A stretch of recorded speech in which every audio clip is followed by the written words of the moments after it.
Big day for Bitcoin, the largest cryptocurrency, topping 123,000 in trading earlier for the first time. It is down from that level, but it has been climbing to records this year.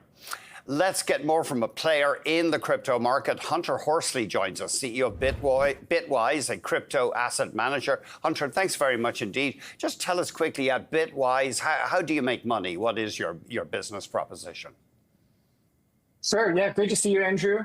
Bitwise is one of the largest crypto asset managers in the world. We manage about 12 billion in client assets through ETFs, separate accounts, hedge funds, serving several banks, wealth management firms, and institutional clients. Right. And what is your biggest ETF right now, or what's the biggest one you manage?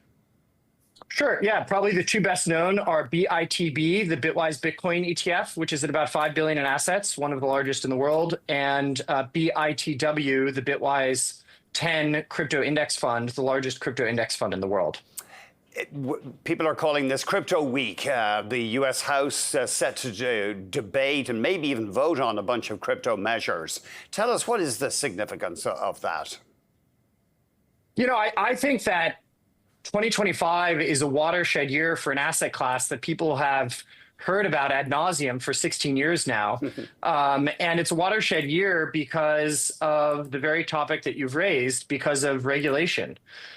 In the US, it's been a 180 this year, from a perennial headwind for the space to, for the first time in those 16 years, a tailwind. And I think this week, Crypto Week in DC, is a manifestation of that. There are three different bills being discussed: the Genius Act, the Clarity Act, the Anti-CBDC Act. It has a longer name than that. But you know, we could get into the specifics, but I think the big picture is that regulatory uncertainty, the lack of regulatory clarity, has been the reason for 15, 16 years that the mainstream capital markets haven't felt comfortable engaging with that space. That's changing this year, and it's opening a new chapter. And this week is an important step on that front. You reckon that we could be looking at, excuse me, at Bitcoin at $200,000 by the end of the year? That's right. Yeah, every year, our research team, led by our CIO, Matt Hogan, put out some predictions, 10 predictions. And $200,000 Bitcoin is our prediction for the ending price of Bitcoin this year. What will push it higher? Partly institutions more comfortable? Yeah, you know, it sounds so basic, but for 15 years, crypto and Bitcoin has been a very hard asset class for the $100 trillion capital markets to participate in, and that's changing. This year is a different year and the beginning of a different chapter. And the reason it's changing is because of this topic of regulation.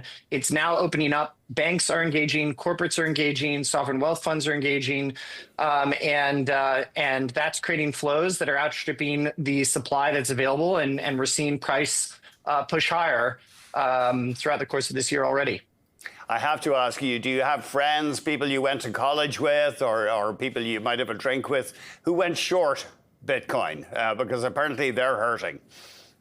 Yeah. It's a dangerous game to short assets like Bitcoin. And I don't have any friends recently who've done that, but there are always people who take that view, and it always seems to end the same way. But apparently that short covering, or there's been something of a short squeeze, and that has given Bitcoin an extra boost over the past week or so. That's right. Yeah. When price moves and shorts have to cover, they have to buy to cover, and that can accelerate a price move. I think zooming out a little bit, one of the other themes of Bitcoin and crypto this year, and we write a weekly memo to clients about this, is that the space is just maturing. So whereas in 2017, it was largely individuals, Uber drivers, for lack of a better way of describing it, myself and others who are investing. Today, you have a mosaic of different types of market participants. You have hedge funds, you have wealth management firms, you have institutions, you have individuals. And so, for instance, the shorts that we're discussing, sometimes those shorts are because it's a hedge fund running a cash and carry trade. And so it's something more nuanced than sort of the reason that people would be shorting in the past, which is just an individual trying to express a negative view. So the market is becoming more complex as a byproduct. Volatility is coming down. And I really think that the story this year that we're seeing, we have hundreds of clients onboarding just this year at Bitwise, is that the space is opening up to a much larger audience. Won't there always be concerns, though, and I know you're probably sick of being asked about this, the fact that criminals use it, ransomware enthusiasts use Bitcoin, and we have seen cases where people's holdings evaporated.